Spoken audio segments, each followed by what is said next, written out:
So welcome to Clarksburghers. I love this store. Tina and Eric offer an amazing array of vintage clothing and guitars, and I'll let them tell you all about it. Tina and Eric. Yeah. Amazing. So Tina and Eric, thank you so much for being with us today. We just want to know what your story is. How did Clarksburghers come to be? Clarksburghers was actually in existence for 40 years. And when the former owner was retiring, she offered us the opportunity. And at first we were absolutely opposed to it because we have another business that we're successfully running and busy at. But these are our true passions in life. I have been collecting pre-loved and vintage clothing since I was a teenager, and I'm a little bit older than that now. My collection is quite substantial, as everyone who knows me knows. And Eric has been a self-taught musician since he was about 18. When you had the idea for this shop, what was your vision for it? Because you have a mishmash of stuff in here. I think we're quite eclectic naturally. Yeah, our home is very eclectic as well. Home is so it's just part of our home, an extension. Tell us about what kind of pieces are in this store. What do you specialize in?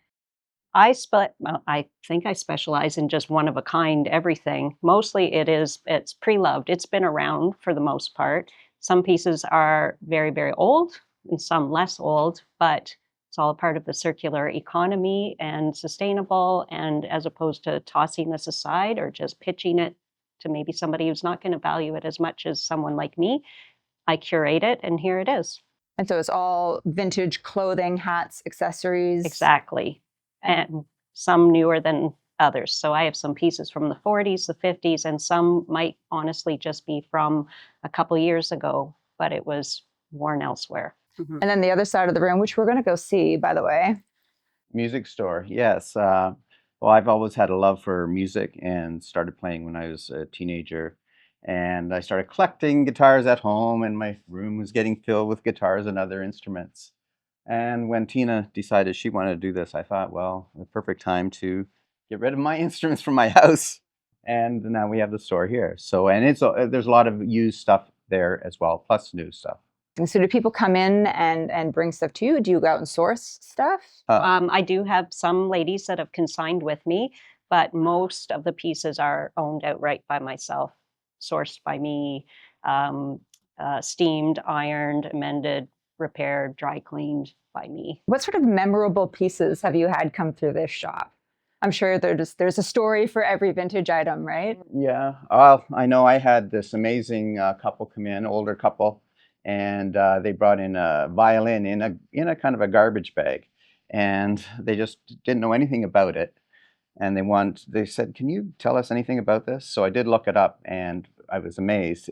It's from France, and they're priced anywhere from $50,000 to $500,000. So their jaws dropped.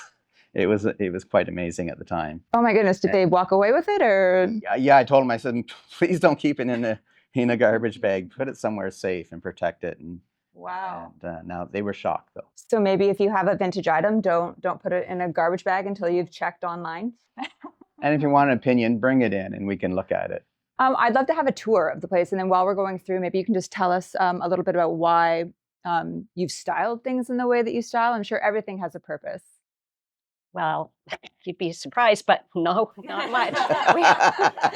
We were under a really quick timeline with this, and having never done this because our other business is graphic design and signage, we had to research just how to build our clothing racks, how to place things. We bought things on Marketplace for the decor on an off chance that it would work, and not being able to get into the building to even know. We asked the landlord if we could reopen this wall so that we could have 2 experiences under one roof. So we each have our door, but then the story, we wanted people to flow back and forth. We have people in the music side that are playing the instruments. We have others shopping on my end. So there's often live entertainment quite naturally here. So we think we are quite an exceptional experience in that. And I knew right away, my grandmother, I'm the executor of her estate still, but she was passing, going through dementia in the last stages of her life when I was taking this on, and she could not understand what I was getting myself into. But I know that she would have supported me no matter what. So when I saw that brick wall there, I knew Grandma was going to be on it with me. That's a photo over there. Grandma's on the right, and she was a tobacco picker in Norfolk County. And that is her and her best friend at the time in tobacco dresses that they made. Oh, wow.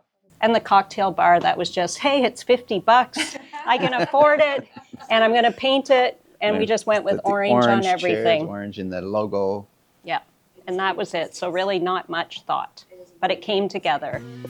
Because I am one of a kind, it's really hard to go by size and colors and whatnot. So I basically tell people it's lengths. I've got longer dresses here that are full of color. I've got dark dresses here.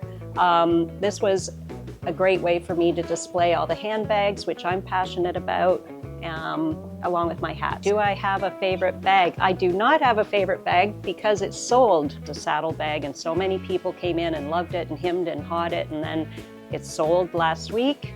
And then since, I've had other people call and inquire about that bag. So I always tell people, if you really, really love something in my store, just grab it, because I cannot guarantee it's going to be here the next time you come. It's one of a kind. I can't order these things. And I think that's what makes our shop special. Kara mentioned that you also fix and repair guitars as well. Yeah, we do full, I do all kinds of repairs on guitars, old guitars, newer ones, setups, restringing. I did some work even on this vintage pianette, it's called.